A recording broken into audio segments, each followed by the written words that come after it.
केपीएससीला काँग्रेस सरकारने भ्रष्टाचाराचे केंद्र बनवले असून एओ आणि एएओ भरती प्रक्रियेमध्ये पारदर्शकता राखण्यात पूर्णपणे अपयश आले आहे, असा आरोप भाजपचे विधान परिषद सदस्य लिंगराज पाटील यांनी केला.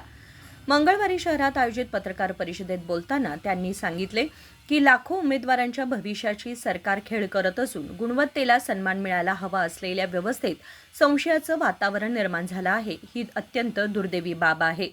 ಮಿತ್ರರೇ ಹಾಗೂ ನಮ್ಮ ಪಕ್ಷದ ಎಲ್ಲ ಧುರೀಣರು, ಇವತ್ತು ಕಳೆದ 3 ವರ್ಷಗಳಿಂದ ಈ ರಾಜ್ಯದಲ್ಲಿ ಕಾಂಗ್ರೆಸ್ ಸರ್ಕಾರ ಅಸ್ತಿತ್ವಕ್ಕೆ ಬಂದ ಮೇಲೆ ಯಾವಾಗ ಸಿದ್ದರಾಮಯ್ಯನವರು ಈ ರಾಜ್ಯದ ಮುಖ್ಯಮಂತ್ರಿ ಆದಮೇಲೆ ಅಲ್ಲಿಂದ ಇವತ್ತಿನವರೆಗೂ ಕೂಡ ರಾಜ್ಯದಲ್ಲಿ ಒಂದು ಉತ್ತಮವಾದಂಥ ಆಡಳಿತವನ್ನು ನೀಡಲಿಕ್ಕೆ ವಿಫಲವಾಗಿದೆ ಅನ್ನೋದಕ್ಕೆ ಹೇಳಲಿಕ್ಕೆ ನಾನು ಬಯಸ್ತಾ ಇದ್ದೀನಿ.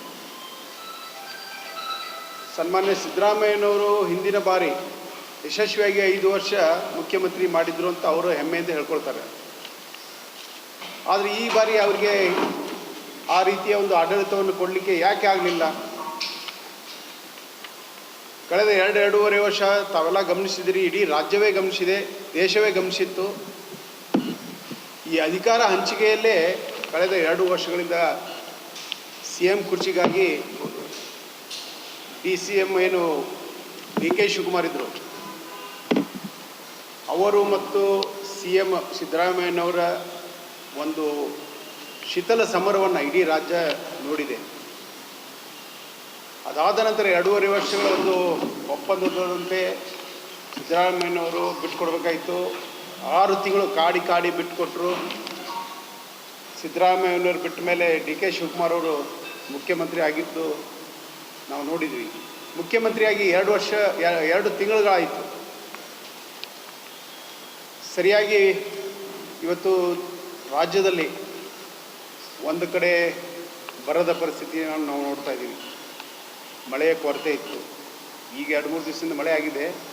ಆದರೆ ಇಲ್ಲಿವರೆಗೂ ಕೂಡ ಅವರು ಮುಖ್ಯಮಂತ್ರಿಯಾಗಿ ಪ್ರಮಾಣ ವಚನ ಸ್ವೀಕರಿಸಿದ ದಿನದಿಂದಲೂ ಕೂಡ ಮತ್ತೆ ಪಕ್ಷದ ಗೊಂದಲಗಳಲ್ಲಿ, ಆ ಸಚಿವ ಸಂಪುಟ ವಿಸ್ತರಣೆ ಮಾಡುವ ಗೊಂದಲಗಳಲ್ಲಿ Bengaluru to Delhi, Delhi to Bengaluru, Bengaluru to Delhi, Delhi to Bengaluru ಪ್ರವಾಸ ಮಾಡ್ತಾನೆ ಇದ್ದರೂ ಹೊರತು ರಾಜ್ಯದ ತುಂಬ ಈ ರೈತರ ಸಮಸ್ಯೆಗಳಿಗೆ ಮತ್ತು ಏನು ಬರಗಾಲ ಒಂದು ಸಮೀಪ ಬಂದಿತ್ತು ಅದರ ಬಗ್ಗೆ ಒಟ್ಟು ಗಮನ ಹರಿಸಲಿಲ್ಲ. ಅವರ ಉಳಿದ ಸಂಪುಟ ಸದಸ್ಯರು ಕೂಡ ಎಲ್ಲ ಹಿರಿಯ ನಾಯಕರೇ ಮಂತ್ರಿ ಇದ್ದರೂ ಕೂಡ ಯಾರೂ ಯಾವುದೇ ಜಿಲ್ಲೆಗಳಿಗೆ ಪ್ರವಾಸ ಮಾಡಲಿಲ್ಲ.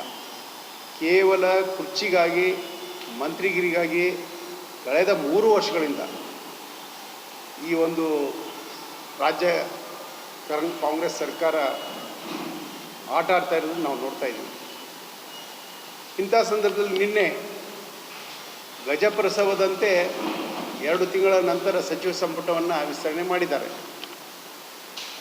ತಾವು ಗಮನಿಸಿದ್ದೀರಿ, ಎಷ್ಟೊಂದು ಶಾಸಕರು ಅಸಮಾಧಾನ ವ್ಯಕ್ತಪಡಿಸಿದ್ದನ್ನು ತಾವು ನೋಡ್ತಾ ಇದ್ದೀರಿ. ಆದರೆ ಇನ್ನು ಬರುವ 2 ವರ್ಷ ಕೂಡ, ಅಂದರೆ ಮುಖ್ಯಮಂತ್ರಿ DK ಶಿವಕುಮಾರ್ ಅವರು ಬಹುಶಃ 2 ವರ್ಷ ಇದೇ ಗಲಾಟೆಯೊಳಗೆ, ಇದೇ ಗೊಂದಲದೊಳಗೆ ಅವರು ಈ ರಾಜ್ಯಭಾರವನ್ನು ನಡೆಸ್ತಾರಂತ ಸಂಶಯ ಬರ್ತಾ ಇದೆ. यावेळी भाजप ग्रामीण जिल्हाध्यक्ष सुभाष पाटील, माजी आमदार संजय पाटील, अरविंद पाटील आदी उपस्थित होते. Vinod Kolkar, KMM Marathi, Belgaum.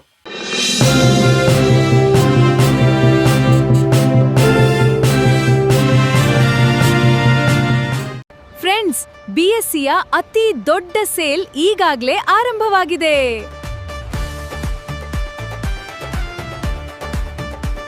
BSC double deals, double ಖುಷಿ. ಇಲ್ಲಿ ಸೀರೆಗಳು, ಲೇಡೀಸ್ ವೇರ್, ಮೆನ್ಸ್ ವೇರ್ ಮತ್ತು ಕಿಡ್ಸ್ ವೇರ್ನ ಹೊಸ ಕಲೆಕ್ಷನ್ಗಳ ಮೇಲೆ 10+10% ಆಫ್ ಸಿಗ್ತಿದೆ. ಅಂದ್ರೆ ಡಬಲ್ ಡೀಲ್ಸ್, ಡಬಲ್ ಖುಷಿ. ಹಾಗಾದ್ರೆ ಇನ್ನೇಕೆ ತಡ?